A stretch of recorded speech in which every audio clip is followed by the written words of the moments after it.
Hey traders, Jason from Leavitt Brothers. Happy Thursday. Hope you're doing well. Let's do an update of the state of the market. The indexes have been range bound. What are they doing now?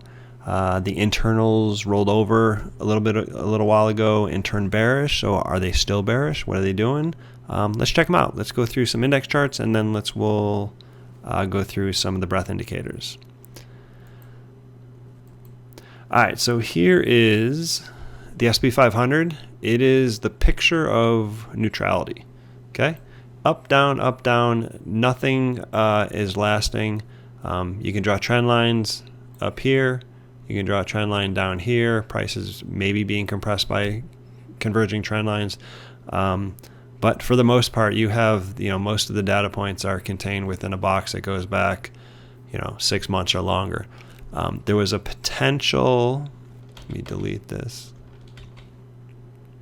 There's a potential bear situation setting up, but it seems to be negated. Okay, you guys who follow me know that I'll look for a move below the 50, above the 50, below the 50, above the 50, went below. And if it would have gotten capped here, it looked like it was, and go down, that would have been a bearish development, but it went above it, dipped back down, and now as of this recording it's above it again. So if we can get it back above it, then we just kind of continue on. So right now all we have is an index which is near its high, consolidating, rolling up and down, no strong bias here.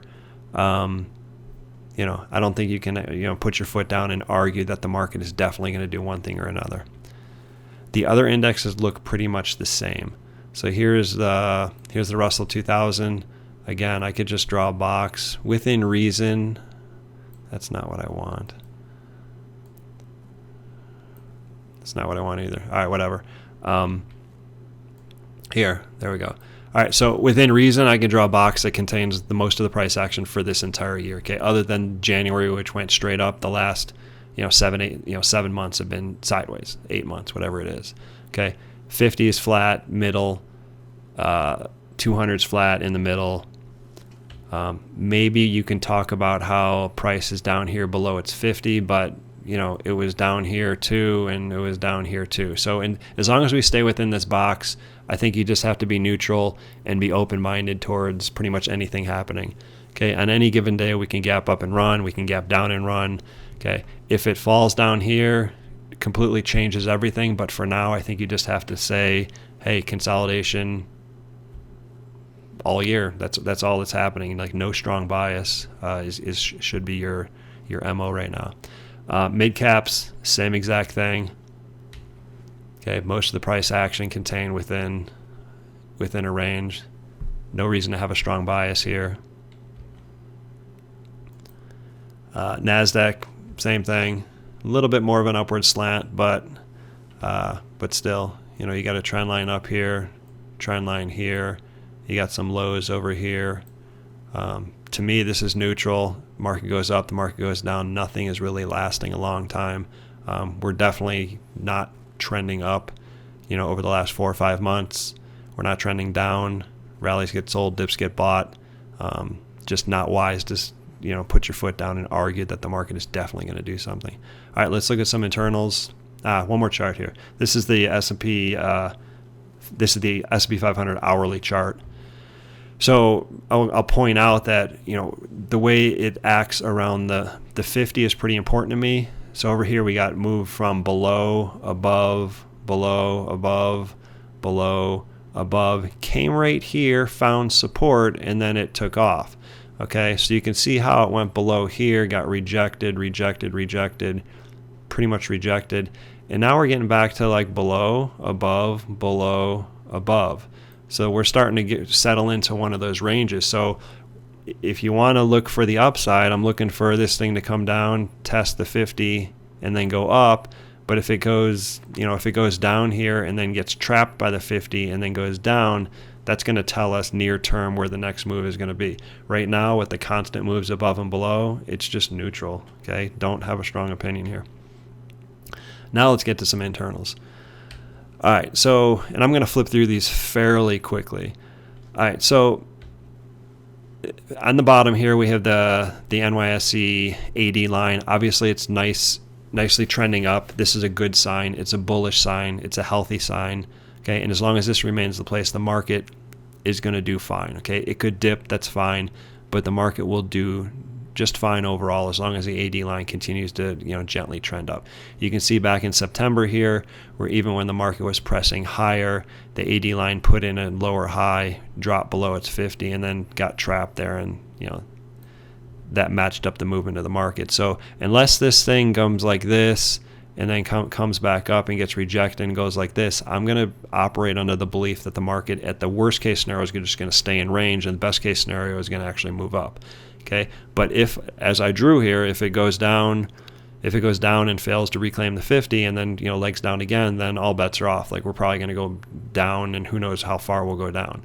But for now, I'm playing it that like the trend is up, the 80 line's in good shape, and I'm going to assume that the range is going to hold or resolve to the upside. Another thing I can point out is that in May here, you got a dip, and the 10-day 80 line just kind of dipped moderately. In August, you got a dip, the 10-day line dropped moderately, and we got a dip right now, and same thing. So as long as these stay at a moderately low level instead of plunging down here, again, the market should be fine. Okay, and that's how I'm going to play it. Right now, I'm leaning to the upside overall, as long as these indicators hold up like they have. All right, here's the NASDAQ up top with the 80 volume line, 10-day 80 volume line in the middle, and the cumulative line down below. Same, very, very same analysis as the last chart, which was the NYSE line. As long as this continues to trend up, market should do fine. You see what happened last October when it, all it took was like not a little, I mean, that's a pretty decent dip. All it took was that to push the 80 line, the 80 volume line below the 50, and then it basically traded down and below the 50 for like 2 months. So here we got big move down, and the 80 line dipped below but then recovered. We got a dip here, 80 line moved down to the moving average and then recovered.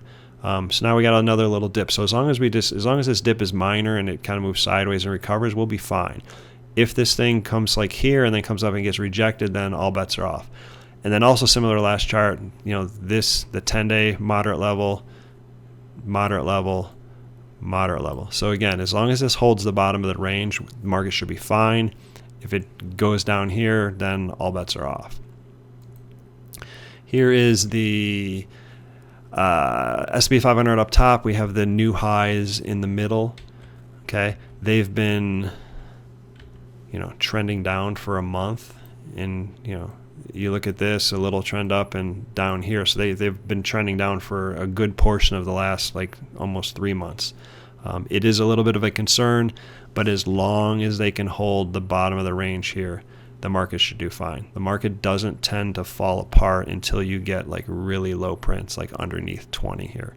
Okay, and you can see really low prints for an extended period here. So as bad as this is, I consider this a pullback within an uptrend, and as long as the bottom of the range here can hold, the market should be fine. Here is the NYSE. Here's the cumulative of the high-low. So it's the highs minus lows. We're going to plot that data point, and then we're going to take a cumulative, and we're going to plot a cumulative curve.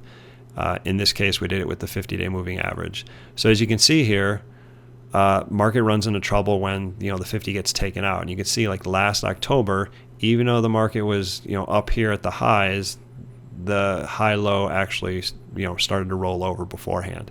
And it took out its 50, and then it just trended down and never recovered until the market was well off its low. So right now, even though we have the May dip is here, we just got a little dip down to the 50, and we got the early August dip there. Again, just a little bit of a move down. So even with this move down here, this thing is starting to come down, but I'm not going to really get overly concerned until we actually drop below and start trending down. Okay, so until that happens, I'm going to play this as if this is a dip within a range, a dip within an uptrend, however you want to term it. But I'm going to operate under the assumption that the range that is currently in place is going to hold until this indicator drops down. All right, here we have the S&P 500 up top. In the middle, we have percentage of S&P stocks above their 20-day MA, and down below is the percentage of stocks above their 50-day MA. Okay, so when the market's healthy, you get these healthy prints above 50%. Okay, I don't need to go into this too much. You guys already know this. Okay, and when the market is, and when the market is weak, then you get these dips down. So if you get a moderate dip, kind of like this, that's, you classify that as a dip within an uptrend. Okay, when you get really low prints, like down here, then that becomes more than a dip within an uptrend. You get like a full-blown downtrend that will last longer, go a lot deeper. So looking at the current situation, as long as these boxes here hold, I'm going to treat this like we have a dip within a range, a dip within an uptrend. If these if these things break down like this, then all bets are off. Okay, then the market's probably going to do something like that too. But as long as these ranges hold, market will be fine for now. All right, next chart. Here's SB up top. Percentage of stocks above their 200-day moving average down below. So as long as this range is in place, the market should be in good shape. Okay, I know it's a very simple way to look at it, but that's just the way it is. If you have more than 50% of stocks above the 200-day moving average, the market was probably going to hold up. As you can see, last October we had this dip, which is a pretty big dip, and it caused this indicator to drop that much. Over here, in May, we have that's a pretty big drop, but we still held the range here. That's a pretty big drop here, but we still held the range. And this is a noticeable drop, but same thing, we still held the range. Okay, so obviously things were much worse over here because for a similar drop, a little bit more, we had a lot fewer stocks above the 200. So I'm looking at this now. It's getting towards the bottom of its range. As long as it can hold the bottom of its range, the market should do fine. If this thing breaks down and goes down here, then again, all bets are off. But for now, I'm operating under the belief that the market's doing fine. All right, so that's all I have for you. The indexes are range bound. They've been in a range for 6 to 8 months. The indicators have rolled over and are in bearish territory, but they're in dip within an uptrend or dip within a range territory, not like bearish territory where the market's going to break down and sell off 20%. Things could change. If these indicators do change, then I'll do another video and update you guys. But for now, I'm operating under the belief that these are dips within a range and not anything worse. All right, thanks for listening, and I'll see you next time.